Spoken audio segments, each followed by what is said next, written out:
भारत सरकार ने पहलगाम आतंकी हमले के बाद सख्त रुख अपनाते हुए कई पाकिस्तानी नागरिकों को देश छोड़ने का आदेश दिया।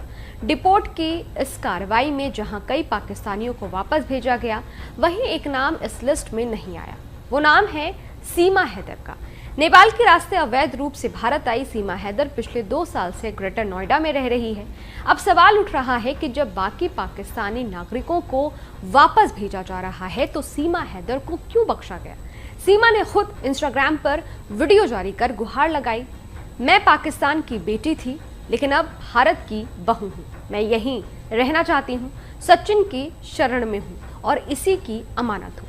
लेकिन ये भावुक अपील ही उसकी सुरक्षा की गारंटी नहीं बनी। दरअसल सीमा के वकील AP सिंह ने दावा किया है कि 3 बड़े कारणों से सीमा को उस डिपोर्टेशन लिस्ट में नहीं डाला गया।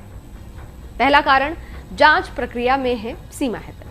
वकील के मुताबिक सीमा वीजा लेकर भारत नहीं आई थी। उसने नेपाल के रास्ते गैर कानूनी तरीके से एंट्री ली और गिरफ्तारी के बाद जांच का सामना कर रही है।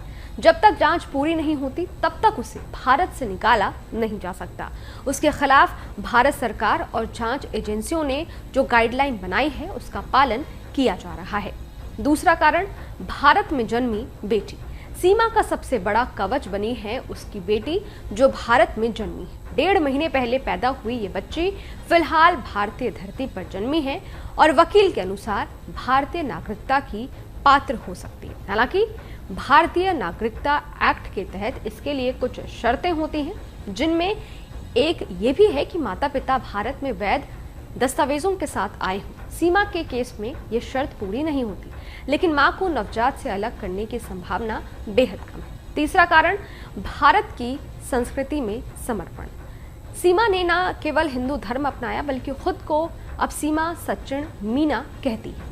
वकील का कहना है कि उसने भारत की संस्कृति को पूरी तरह से अपना लिया है और रबुपुरा के बाहर तक नहीं गई। यही उसकी लोकल छवि और व्यवहार उसकी मदद कर रहे हैं। हालांकि ATS के मुताबिक अभी सीमा को क्लीन चिट नहीं दी गई है। जांच एजेंसी पाकिस्तान से उसके दस्तावेजों की पुष्टि चाहती है, लेकिन अब तक वहां से कोई जवाब नहीं आया है। नेपाल से वेरिफिकेशन जरूर पूरा हो चुका है। मीडिया रिपोर्ट्स के मुताबिक ATS ने बताया कि जब तक जांच नहीं हो जाती तब तक हम उसे किसी एक ब्रैकेट में नहीं डाल सकते। जांच रिपोर्ट तभी बनेगी जब पाकिस्तान उसके डॉक्यूमेंट्स वेरीफाई करेगा।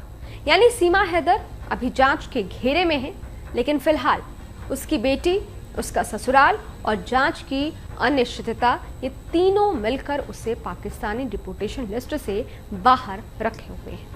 इसलिए सीमा हैदर अभी पाकिस्तान में है। इस वीडियो पर आप अपनी राय हमें कमेंट बॉक्स में जरूर बताइएगा। बाकी देश और दुनिया की तमाम खबरों के लिए देखते रहिए न्यूज नेशन, मेरे यानी अदिति शाह के साथ। शुक्रिया। न्यूज नेशन अब व्हाट्सएप पर खबरों की ताजा अपडेट के लिए न्यूज नेशन के इस QR कोड को स्कैन करें।